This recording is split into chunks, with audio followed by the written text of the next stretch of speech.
भगवान ने कहा जिस प्रकार जल में पड़ा हुआ सूर्य का प्रतिबिंब दीवाल पर पड़े हुए अपने आभास के संबंध से देखा जाता है और जल में दिखने वाले प्रतिबिंब से आकाश स्थित सूर्य का ज्ञान होता है, उसी प्रकार वैकारिक आदि भेद से तीन प्रकार का अहंकार देह इंद्रिय और मन में स्थित अपने प्रतिबिंबों से लक्षित होता है और फिर सत परमात्मा के प्रतिबिंब युक्त उस अहंकार के द्वारा सत्य ज्ञान स्वरूप परमात्मा का दर्शन होता है।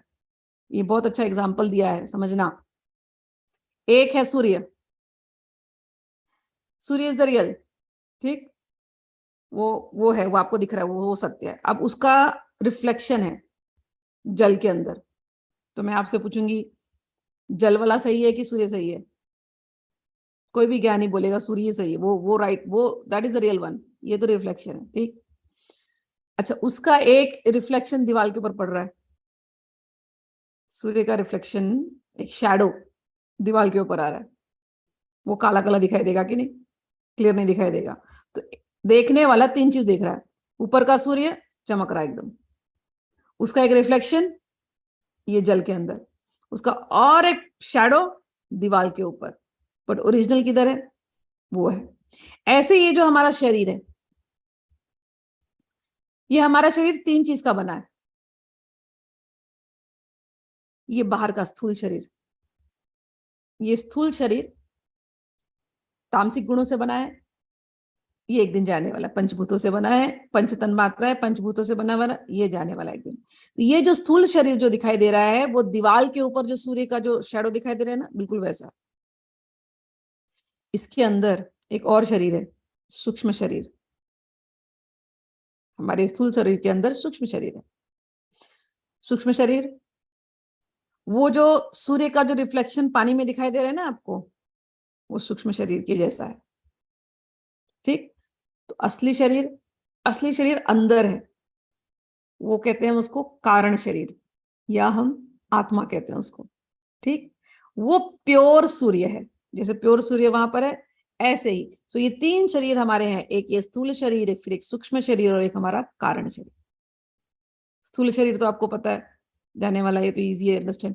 सूक्ष्म शरीर कब जागता है? आपने अनुभव सबने किया है, स्वप्न के अंदर। स्वप्न के अंदर हम अपने आप को देख लेते हैं, हम मर गए, देखते कि नहीं? मर गए, फिर लोगों ने हमको उठाया है, हमको उठा करके ले गए हैं, चिता पे रखा है, हमको जलाया है, हमारा बॉडी भी जल गया पूरा स्वप्न के अंदर, और हम उठते हैं सुबह को, हाय कल तो मैं मर गई थी, सपने के अंदर भी जिंदा हो गई वापस। तो ये सारे खेल कहाँ हो रहे हैं? हमारे सूक्ष्म शरीर से हो रहे हैं। क्यों हो रहे हैं? सूक्ष्म शरीर केवल रिफ्लेक्शन है, उसमें भी अभी भी प्रकृति के तीन गुण हैं, सात्विक राजसिक तामसिक, इसलिए ऐसे ऐसे उल्टे पुल्टे सपने आते हैं। जब उस सूक्ष्म शरीर से भी जब ध्यान में जब हम जाते हैं, उस सूक्ष्म शरीर को भी हम जब एनालाइज करते हैं और दूर तक पहुंचने के बाद फिर हम फाइनली अपने उस प्योर शरीर पे पहुंचते हैं। अरे वो प्योर शरीर कैसा है? वो सूर्य के समान है। सूर्य को कोई चीज गंदा कर सकता है? नहीं, कोई चीज गंदा नहीं कर सकता उसको, वो प्योर का प्योर रहता है। वो है कारण शरीर। वहां पर जब हम पहुंचते हैं, वहां शुद्ध चित्त, शुद्ध परमात्मा, उसको कभी कोई गंदा नहीं कर सकता। तो जो जो साधना कर रहे हैं जो हम मेडिटेशन कर रहे हैं, ध्यान कर रहे हैं, इसका लक्ष्य उस शुद्ध चेतन आत्मा तक जाने के लिए होना चाहिए। तो पहला स्टेप है निष्काम होना पड़ेगा, सकामता को छोड़ना पड़ेगा। जिसको हायर जाना है, जिसको हायर नहीं जाना है करते रहे, कोई प्रॉब्लम नहीं है। ये तो हायर हायर हायर हायर जाती है, एंडिंग में आपको बता रही हूँ, ये गोल है, अपने उस स्वरूप को पहचानना, कारण शरीर तक पहुंचना, अपने शुद्ध चेतन आत्मा को पहचाना, जैसे वो सूर्य को पहचानते हैं, ठीक है। वो यहाँ पर बात कह रहे हैं आगे।